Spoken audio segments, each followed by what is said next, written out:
नमस्कार मंडळी. मी तुम्हाला एक छोटीशी गोष्ट सांगणार आहे. गोष्ट खूप छोटी आणि साधी सरळ आहे. एक माणूस समुद्र किनाऱ्यावरून चालत चालत जाऊ लागला. चालताना त्याची पावलं किनाऱ्यावरच्या वाळूमध्ये उमटू लागली. चालताना त्याच्या आयुष्याचा जीवनपट त्याच्या डोळ्यासमोरून तरळून गेला. त्याला लक्षात आलं की आपण आयुष्यामध्ये खूप चढउतार बघितली, खूप सुखदुःख अनुभवली आहेत. या सगळ्या सुखदुःखाच्या वाटेवरती देव आपल्या सोबत होता का हा प्रश्न त्याला पडला होता. सगळा जीवनाचा चित्रपट बघून झाला आणि त्यानं सहज मागं वळून बघितलं.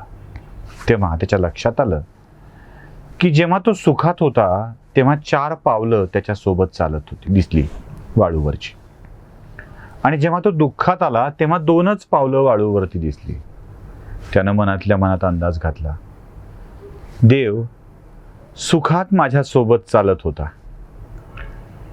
देवानं मला सोडलं आणि माझ्या आयुष्यात दुःख आलं, किंवा दुःखाच्या प्रसंगात देवानं माझ्यासोबत चालणं सोडलं. पुन्हा जेव्हा सुखात आलो तेव्हा परत 4 पावलं दिसत आहेत, म्हणजे सुखात आल्यावर परत देव माझ्यासोबत आला, किंवा देव माझ्यासोबत आला म्हणूनच मी सुखात आलो. देवानं असं का बरं करावं? एक तर सुखात माझी साथ देऊन दुःखात सोडून का जावं, किंवा माझी साथ सोडून मला दुःखात का टाकावं? देवाच्या येण्यामुळंच सुख किंवा दुःख येतं हेही मान्य केलं, किंवा देव स्वार्थी आहे का हाही विचार त्याच्या मनामध्ये येऊन गेला. त्याला वाटलं आपण देवाला हा प्रश्न विचारून टाकावा. त्यानं देवाला हा प्रश्न विचारला, म्हणाला, देवा तुम्ही असं का करावं? सुखाच्या दिवसात माझ्यासोबत होता, दुःखाच्या दिवसात मात्र नाही. हा प्रश्न माझ्या मनाला सारखा सतावतोय. तुमचं असं वर्तन माझ्या मनात तुमच्याविषयी शंका निर्माण करताय. देवाने शांतपणे डोळे मिटून एकदा हसून घेतलं आणि म्हणाले, बाळा हाच तर खरा भ्रम आहे रे. जेव्हा तू सुखाच्या दिवसात चालत होतास तेव्हा तुझ्यासोबत 4 पावलं होती, 2 तुझी 2 माझी.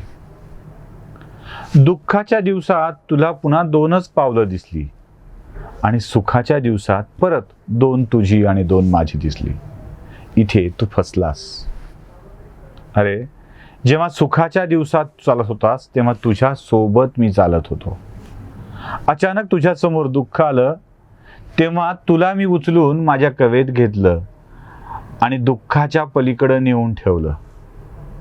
ती 2 पावलं दिसत आहेत ना, ती तुझी नाही आहेत, माझी आहेत.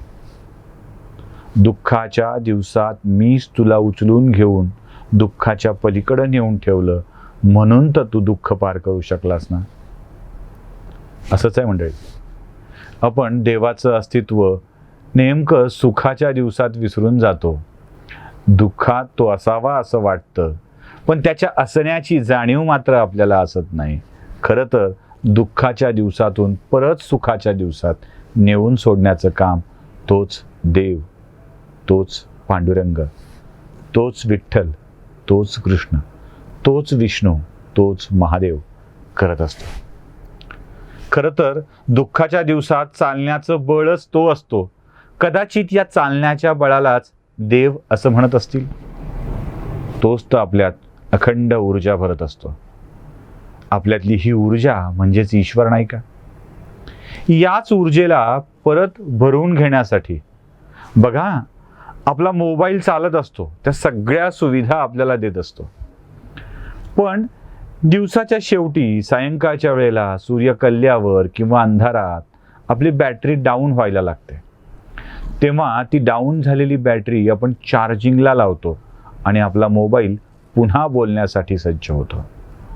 आपला मोबाईल डिस्चार्ज झालेला असतो, त्याला आपण पुन्हा चार्ज करून घेतो, ऊर्जा भारित करून घेतो. आपली गाडी गावाच्या बाहेर निघालेली असते, 200, 300, 500 किलोमीटरचा प्रवास करते. डिझेलचा आकडा खाली खाली यायला लागतो. इंधन संपलेलं असतं, गाडी बंद पडण्याची शक्यता असते, आणि मग आपण पेट्रोल पंपावर जाऊन पेट्रोल, डिझेल किंवा गॅस आपल्या गाडीत भरून घेतो. हे ऊर्जाभारित करणं आहे. देव असाच आहे आपल्या आयुष्यात हो. जेव्हा जेव्हा नैराश्याचे मळभ आपल्या मनात दाटू लागतात, जेव्हा जेव्हा आपण डिस्चार्ज होऊ लागतो ना, तेव्हा तो पुन्हा आपल्याला चार्ज करण्याचं काम करत असतो. ही अनुभूती घ्यायची असते. आणि मला वाटतं ज्याला ही अनुभूती झाली ना, त्याला देवाचं खरं अस्तित्व कळतं. देवाच्या सानिध्याचा खरा आनंद देवाच्या लेकराच्या सानिध्यामध्ये आहे. आणि ते सानिध्य आपल्याला वारंवार मिळतं ते पंढरीच्या वारीतून. केवळ पांडुरंगाचं नाही तर पांडुरंगांच्या लेकराचं स्वरूप आपल्याला बघायला मिळतं. एकमेकाला माऊली माऊली म्हणत आपण पुढे सरकत असतो. तो सावळा विठुराया विलक्षण आहे हो. रूप पुरुषाचं आहे, पण सगळे त्याला विठू माऊली म्हणतात. माऊलीची माया, माऊलीचं प्रेम, माऊलीचं वात्सल्य त्या विठ्ठलाच्या मध्ये भरलेलं आहे. एक आई आपल्या लेकराविषयी कधीच वाईट विचार करत नाही ना.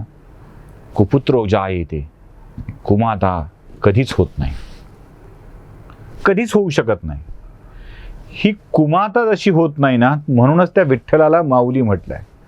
त्याच्या मनामध्ये आपल्या भक्ताविषयी ओतप्रोत प्रेम भरलेलं असतं आणि ते सतत ओसंडून वाहत असतं.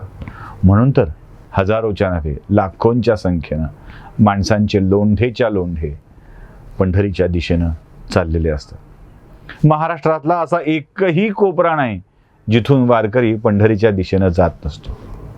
ही वारी यावेळेला मात्र आता कमी झाली हो. संकटच तसं आलंय ना. माऊलीच्या भेटीला जाण्याच्या जी ओढ आहे ना, ती ओढ उरात दाबून ठेवून गप्प बसावं लागतंय. कधी कधी एसटी बसवरच्या विठ्ठलाचं दर्शन करून तृप्त व्हावं लागतंय. आता वारी अजून 1 वर्ष तरी आपल्याला प्रत्यक्षात करता येणार नाही आहे, पण त्या विठ्ठलाची अनुभूती तरी घेता येईल ना. त्याचं दिसणं, त्याचं असणं, राजस सुकुमार मदनाचा पुतळा आमच्या डोळ्यात साठवता येईल ना.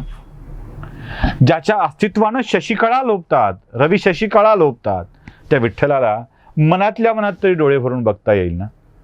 एकदा डोळे झाकले आणि त्याचं स्मरण केलं ना, की तो कटीवर हात ठेवून विटेवर पाय ठेवून उभा असतो आणि तो आम्हाला बघायला मिळतो. त्या सावळ्याची मूर्तीच इतकी लोभस आहे, इतकी लोभस आहे. लाचावले मन लागिलेसी गोडी, ते जीवेन सोडी ऐसे झाले, अशी अवस्था होऊन जाते.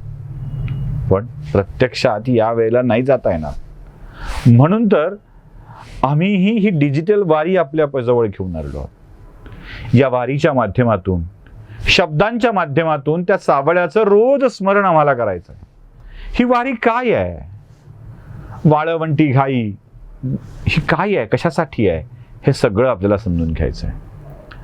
खेळ मांडी येला वाळवंटी घाई, नाचती वैष्णव भाई रे. या वैष्णव भाईंच्या नाचण्यामध्ये, या वैष्णव भाईंच्या नामस्मरणाच्या गजरामध्ये एक विलक्षण आनंद आहे, विलक्षण नाद आहे. या नादाची अनुभूती आम्हाला करून घ्यायची आहे. एवढी शक्ती माझ्यात नाही आहे याची पूर्ण कल्पना माझ्यात आहे. त्या सावळ्याच्या रूपाचं वर्णन करणं सुद्धा खूप कठीण, त्या सावळ्याच्या अस्तित्वाचं वर्णन करणं खूप कठीण. तिथं मी पामरानं वारीविषयी काय बोलावं.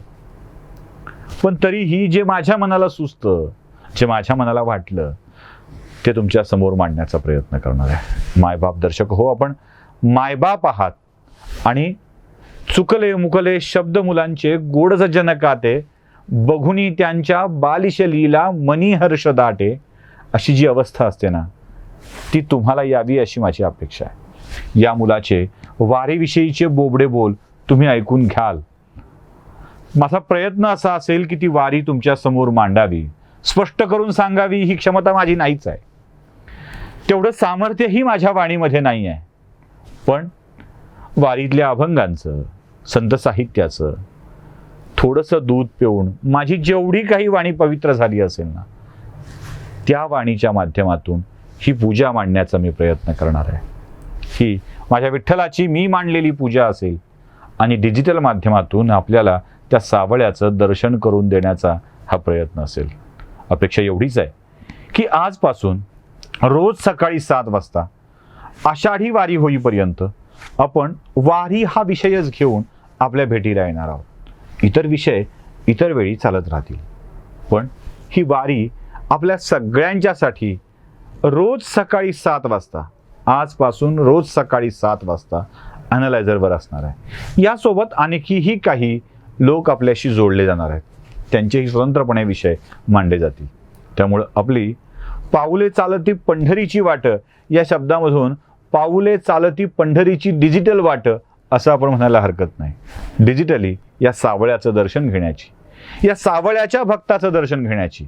कारण नुसतं देवाचं दर्शन करून भागत नाही हो, देवाच्या भक्ताचं सुद्धा दर्शन करावं लागतं.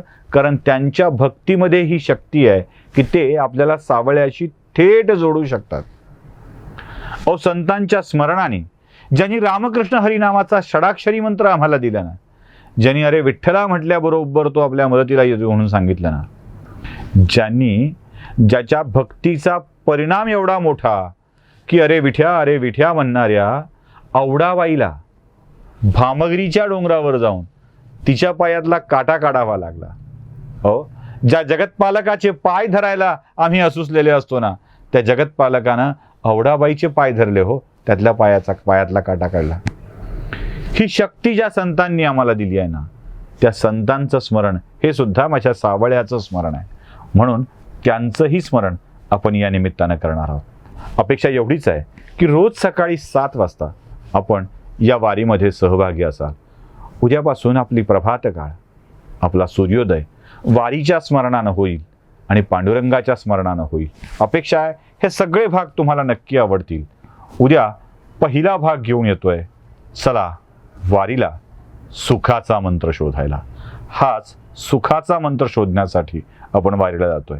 एक गोष्ट स्पष्ट करतो, या सगळ्या भागामध्ये माझं म्हणून असं काहीच ज्ञान नाही आहे.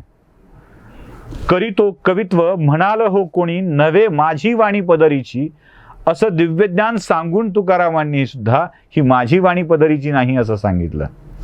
त्या तुकारामाच्या पायाच्या किंकराचा एक तुकडा होण्याची क्षमता सुद्धा माझ्यात नाही.